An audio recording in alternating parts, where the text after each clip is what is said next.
everybody. Thanks for being here.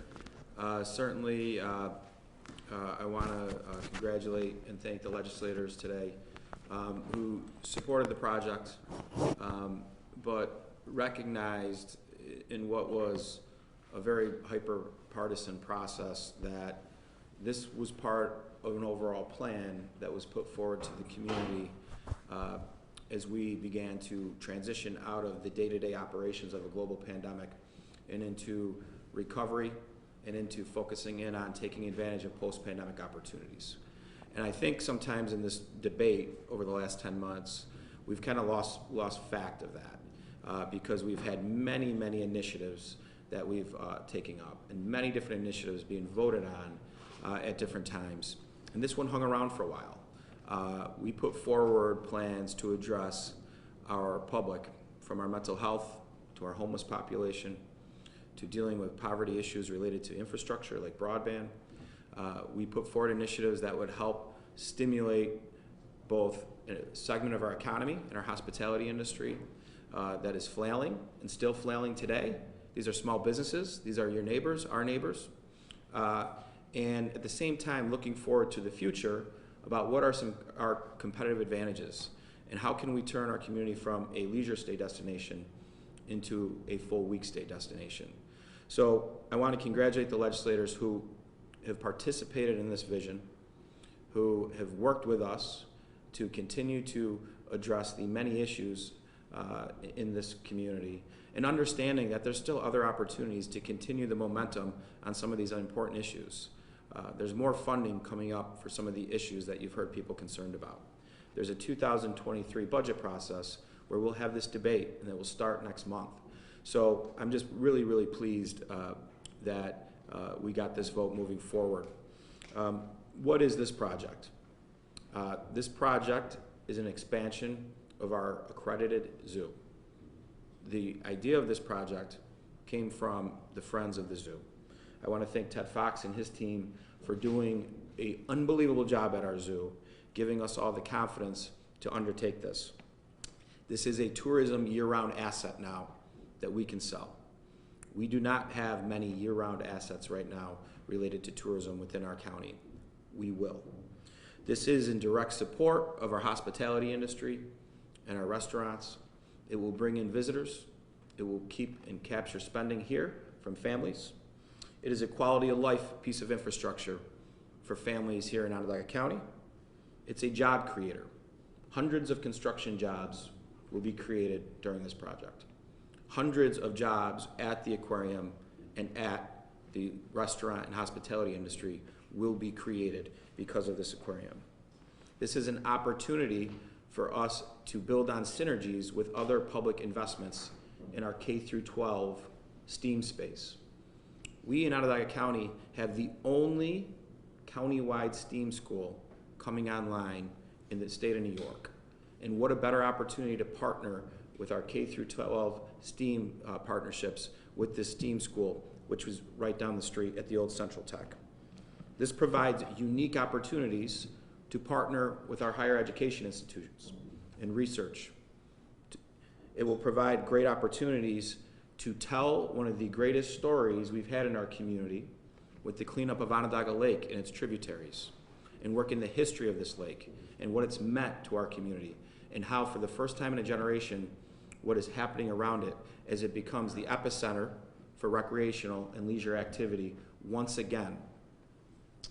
This will be a workforce retention and recruitment tool for the businesses that are investing millions and millions of dollars here in the ones that were on the precipice of landing here in Onondaga County.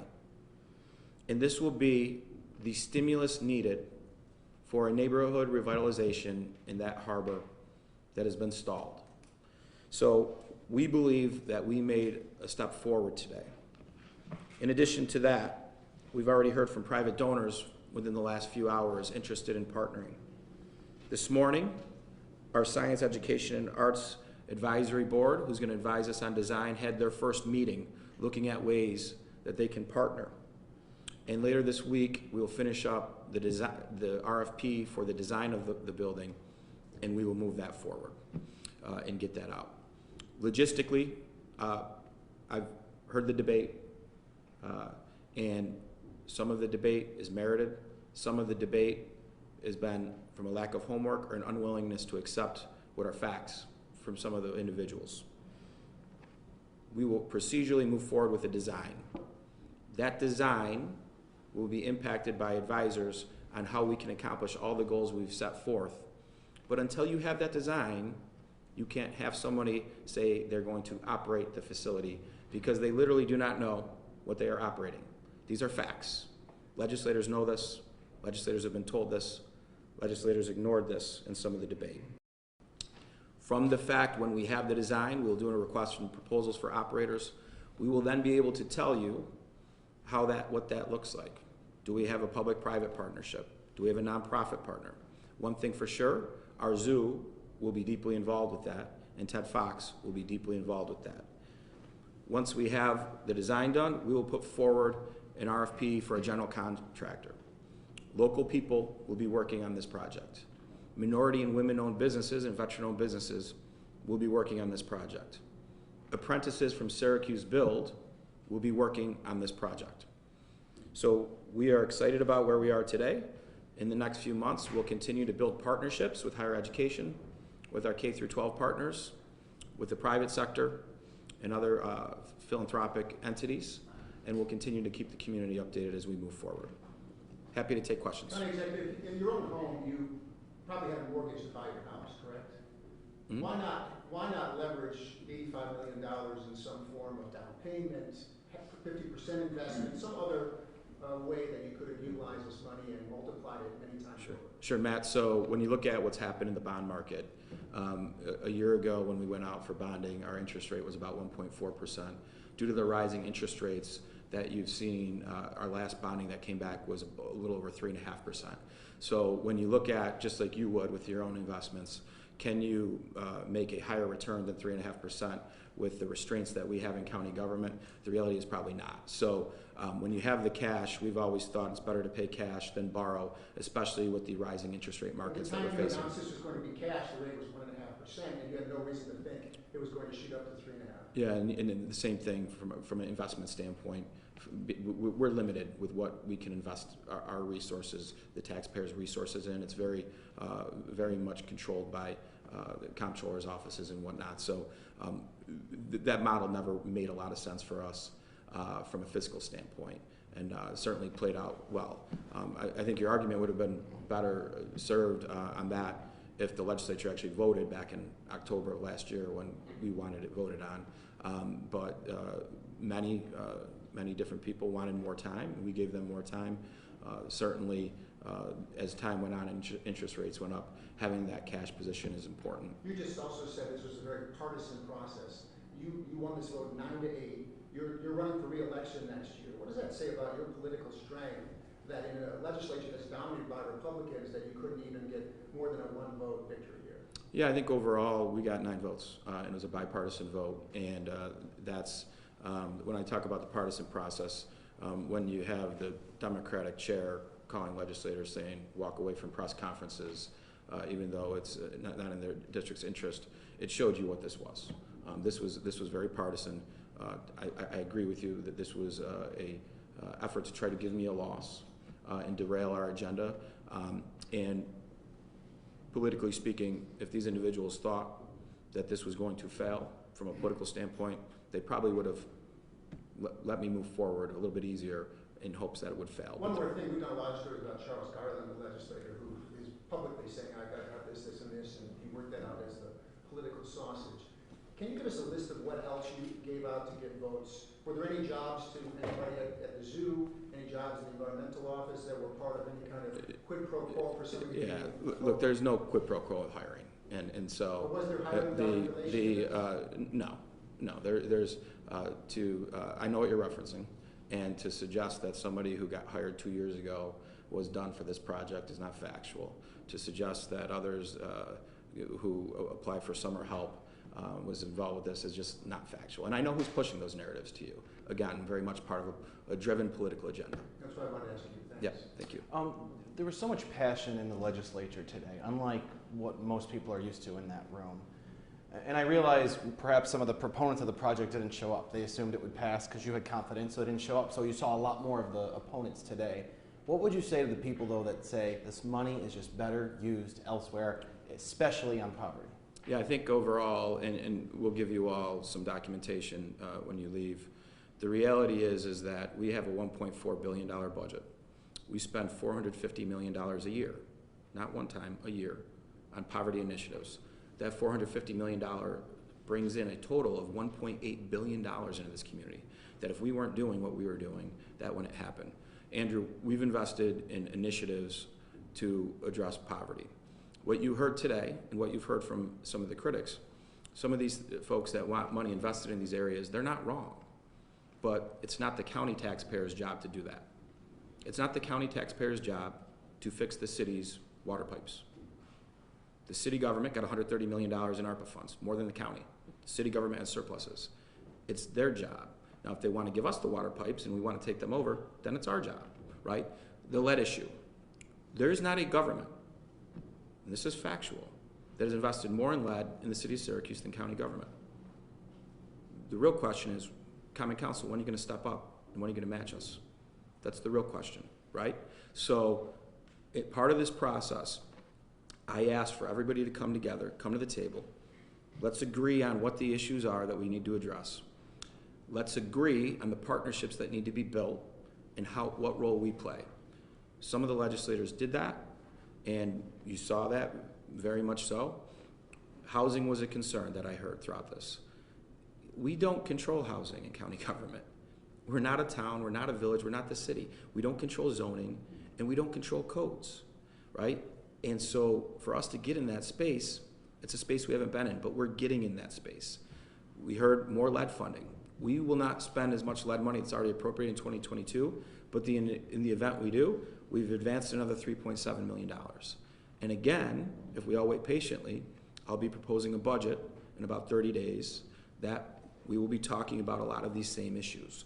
So what's important is our role is we're the metropolitan government, and we have some metropolitan responsibilities to help drive the regional economy. Entertainment and educational infrastructure is one of those. It's not our job to go it alone and solve problems where we don't have legal responsibilities. And that's what we heard from some people. That doesn't mean we can't be part of the solution, but we need to build those partnerships to get those things done. You declined to say in February the legislature passed a measure about denouncing slavery from 1795, obviously a long time ago. But at the time you said there wasn't systemic racism still today. That allegation came back up on the floor today that there is in this community, and there was a call for you to do more about that. Do you acknowledge that there is still systemic racism in Syracuse? Listen, Matt, that was a pretty disgusting moment on the legislative floor when a Caucasian woman's talking to an African-American male about systemic racism. So we've acknowledged and will continue to acknowledge that there's underinvested communities traditionally in this community. And we're going to continue to do what we have been doing. When you look at what we're doing in early childhood investments, when you look at what we're doing with mental health in schools, when you look at what we're doing with lead, when you look at what we're doing helping rebuild neighborhoods. So we're going to continue to do those things because that's what we believe. So you acknowledge that there is systemic racism? I think, I'm not saying that that's going on right today. I'm saying that over the past decades, absolutely, there's been underinvested communities, which happen to be communities of color. And we are doing our part to make up for that, and it's in our record. But I think some of the debate today was really disappointing, and certainly... I guess you don't think it's going on today. You know, in 2020, there was $1.5 billion in lending and mortgages and credit. If so you're, $50 million Matt, if you're suggesting that county government is systemically racist, no. The answer is no. Do you acknowledge there's systemic racism in the community? Of course there's racism in the community. Okay. Of course there is. Not your county government, I'm not Matt. saying that you did. Thank you. You had 3 Republicans today vote not in your favor. What would you say to them and the people that did vote in your favor? Did it open up a precedent where now you owe them something specifically for their district, like what happened with Charles Garland? Andrew, I represent everybody in this community, okay?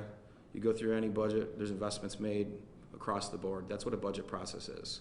Legislators have the ability to advocate for their districts, and they have the ability to advocate for different interests that matter to them. We're going to have a budget process, and that will be the same thing it was every year. And to the Republicans who voted against you. Yeah, they're look at I know that was a tough vote for them, and so that is what it is. Ryan, you have now an $85 million budget, and this design process is probably going to take close to a year. Is that correct? Yeah, I think 9 to 10 months, Tim. It's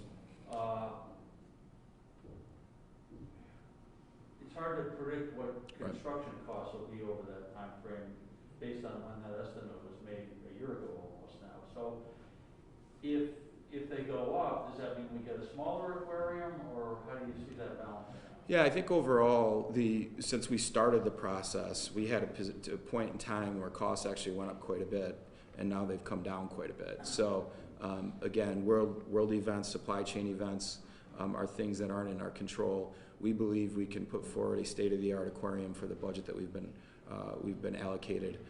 Certainly we have the ability to value engineer some of these things, and certainly we have the ability to bring in private dollars as well for some of the partners we're hearing from in the event that we have cost overruns.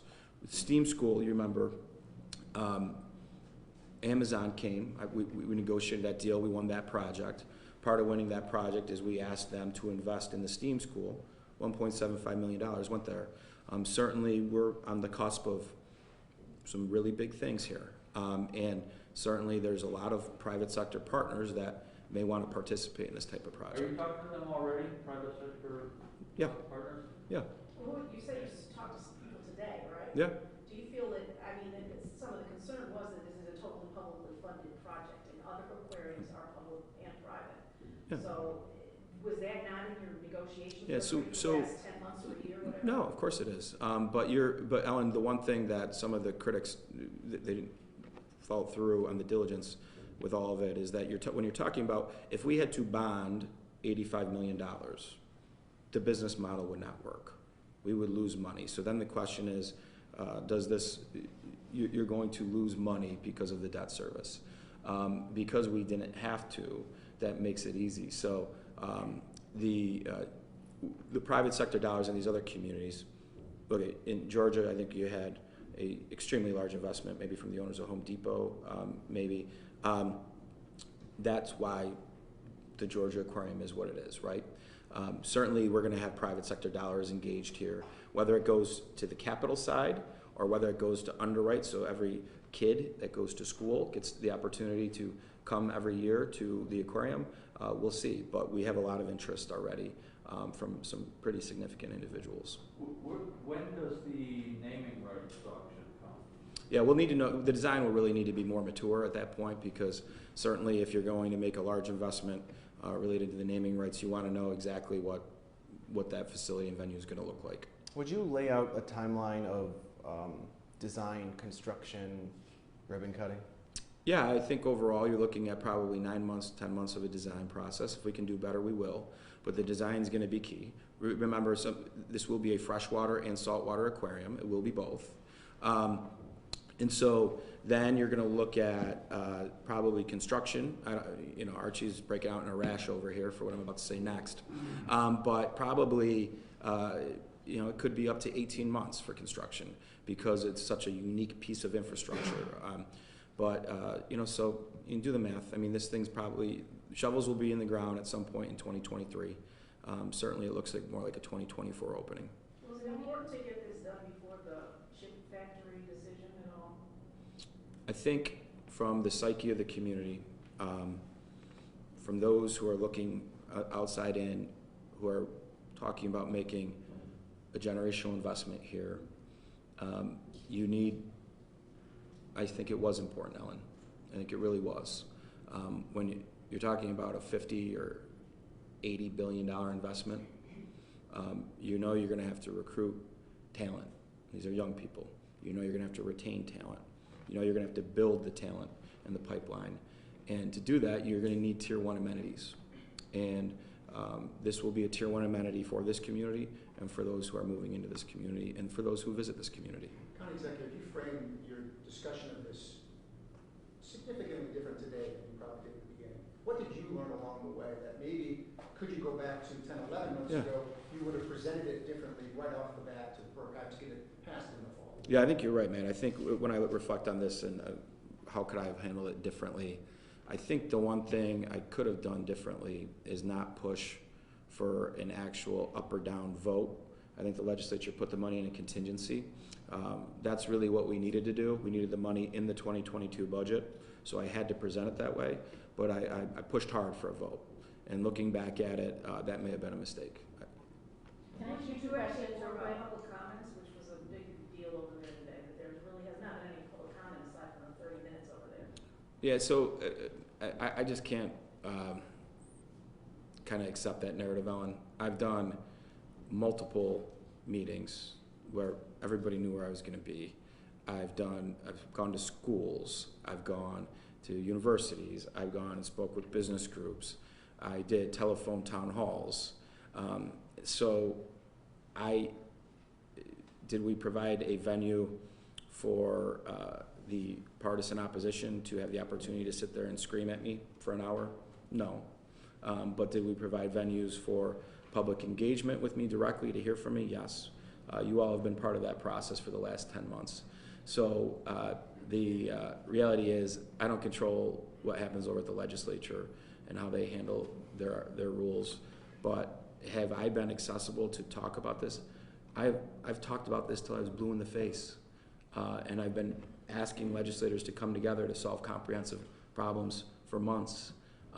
So the idea that people didn't get a chance to ask questions, I don't buy that. The idea that some people don't like the project, I do buy that.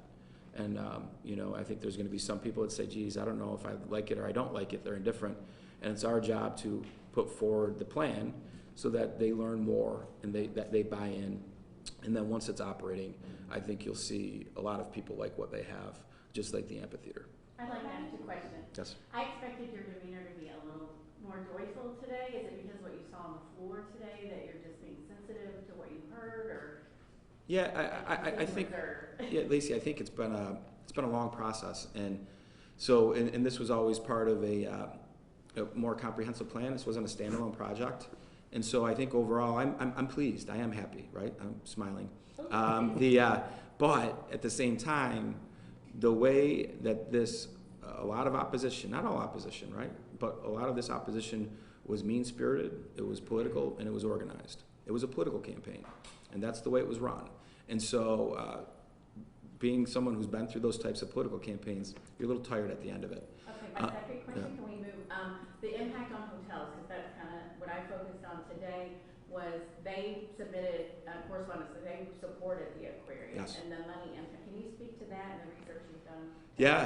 Yeah, this is going to draw people into the community, and it's going to capture money that's leaving the community. So the people coming into the community, they're going to stay here. And we have other projects that we're going to be advancing that will have great synergies with this. And certainly we have some other things on the horizon that will continue to help. But the hospitality industry, your hotel owners, and certainly restaurants and those in that space, they lost a lot of money in 2020. And they lost a lot of money in 2021, and they're getting back on their feet.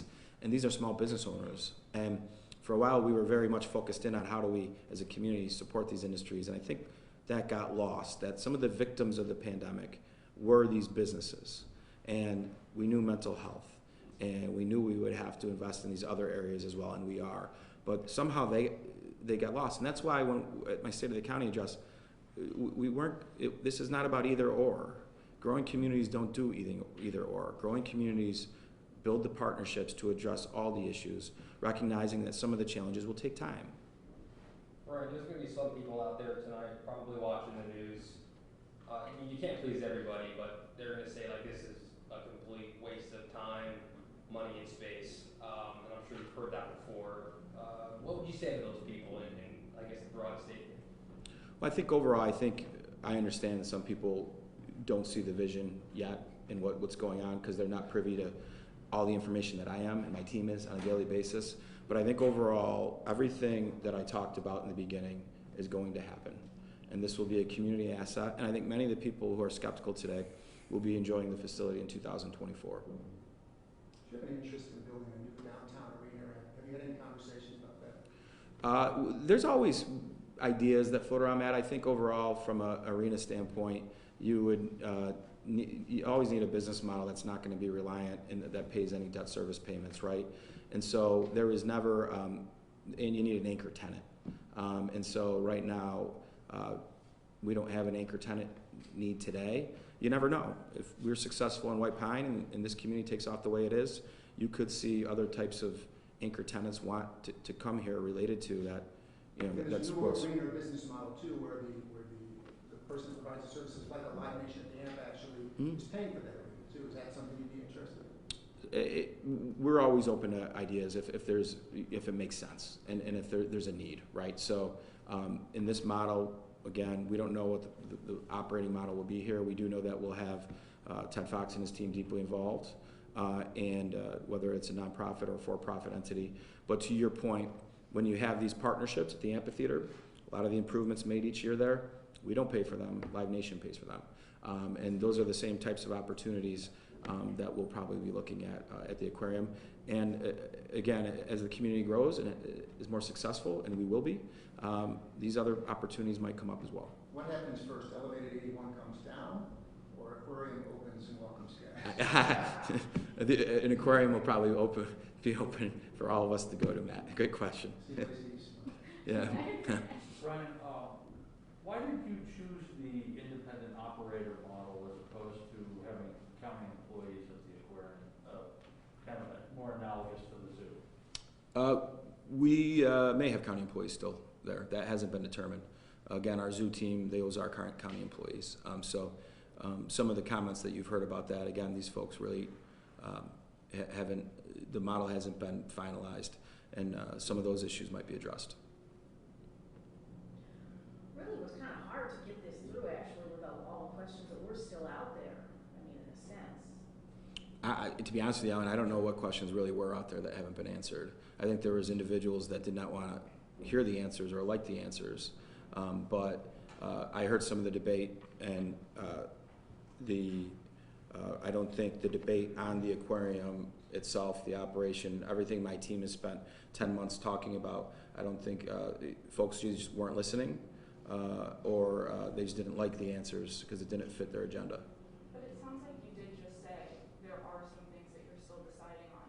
Yeah, you can't, again, when it comes to operation, we can't pick an operating model until we have a design done. But to suggest that we won't have zoo employees at the aquarium, that's probably not accurate. We need experts who know how to take care of the animals. County Executive, can you tell us, there's a lot of people criticizing the amount of revenue that the aquarium is going to make. What do you have to say to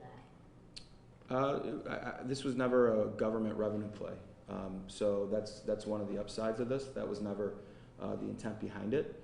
That's factual. We will have more sales tax revenue created, more room occupancy tax, but this was always about everything else we talked about. This was always about the ability to revitalize a neighborhood, the ability to expand our zoo, the ability to have the higher ed partners, our K through 12 partners, certainly the ability to create jobs and economic opportunity for individuals. And so when you look at all those, that's what this was about. It wasn't we're going to go do something so that we drive more sales tax by itself. That's just one of the other benefits to this. Thank you. We've heard a lot about overwhelming negative opinion. What makes you not nervous about your own reelection with this negative public opinion? Yeah, look, I've been in this job since 2018, and I know what pressure feels like when you're in charge of the global pandemic, and when you got real serious stuff going on. When people are sick, people are dying, their businesses are shuttered. In that process, I learned how to trust decision-making and planning. And I trust the planning and the decision-making that we've done. And it's going to work and work well. And at the end of the day, in 2023, people will have a decision to make if they think I've done a good job over the last 4 years, and there will be a body of work. This will be a small part of that, but if this is what people want to latch on to, that's what's great about democracy. A quick detail, you mentioned K through 12 related to working on it. The STEAM school is not going to be K through, it's going to be high school. No, but we got a lot of K through 12 schools now dedicated towards STEAM. When you look at King and you look at many of the other suburban elementary schools as well. We're very much focused in on recognizing that when we want to address the long-standing issues to poverty, it starts when the babies are born with early childhood. Then it starts to getting them graduated in fields where they'll have employment opportunities. And so that's why we're making those large investments. Those are our long-term strategies.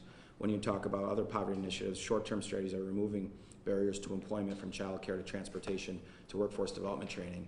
But at the end of the day, you need a job, and that's what I think we've done better than any other administration, is positioning this community for economic opportunity. So if we do everything else right, there's a job there at the end of the end of the rainbow. And we're really close to having even more economic opportunity here. Which chip maker would you like to come here? The biggest one. So I would love any of them, though. Is the county going to buy the site from Corps? We'll buy the land. Yeah, so we have an MOU with Corps right now. We'll now go, we'll now, I don't know the exact details. I know it's under market value though. But we will, that will be public knowledge. As soon as we get that deal executed, everybody will know what we bought that property from Corps from. Now that we got this, it's go time, yeah. You know, I mean, when you looked at that meeting, you watched it, everybody's up crying and complaining and everything, but nobody stood up and said, this is a great project, this is good. There was really not a lot of legislative fervor on the other side. I mean, did you notice that? And is that a sign that there really isn't a lot of support? No, and I think I've been in those meetings, and I think you had some passionate individuals, and it's a tough spot to be in when you got the type of organized pressure and some generic pressure, right? Some organic pressure. And so I think the legislators handled themselves well.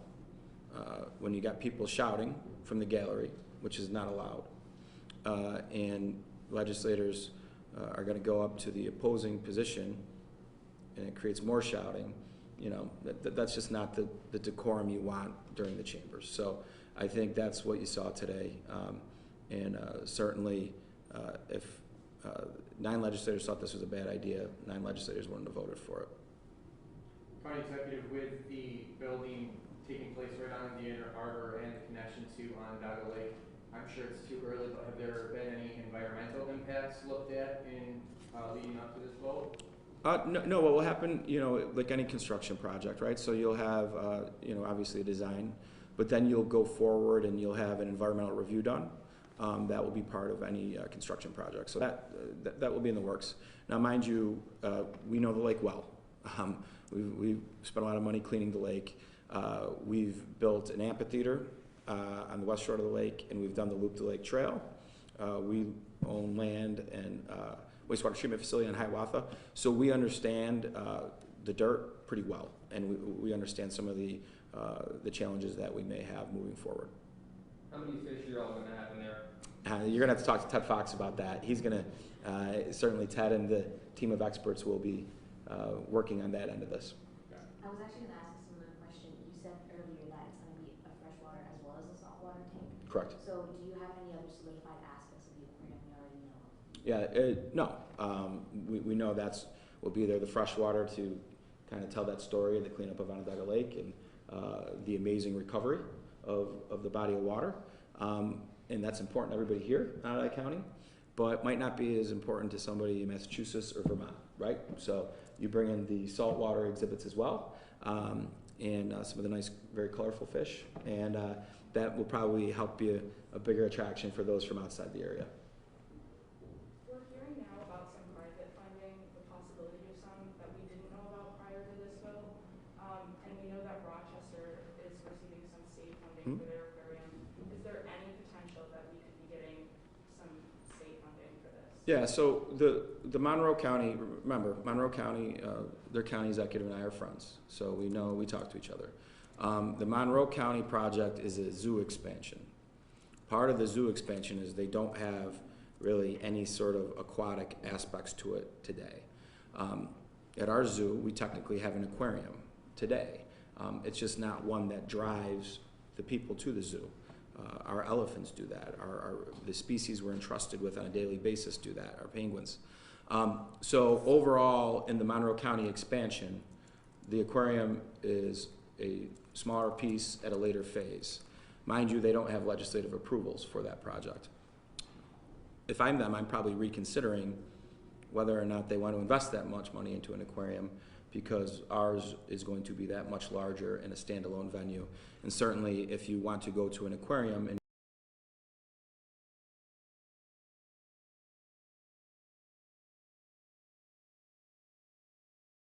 they're going to stay in Clay, New York, so we don't need any state money.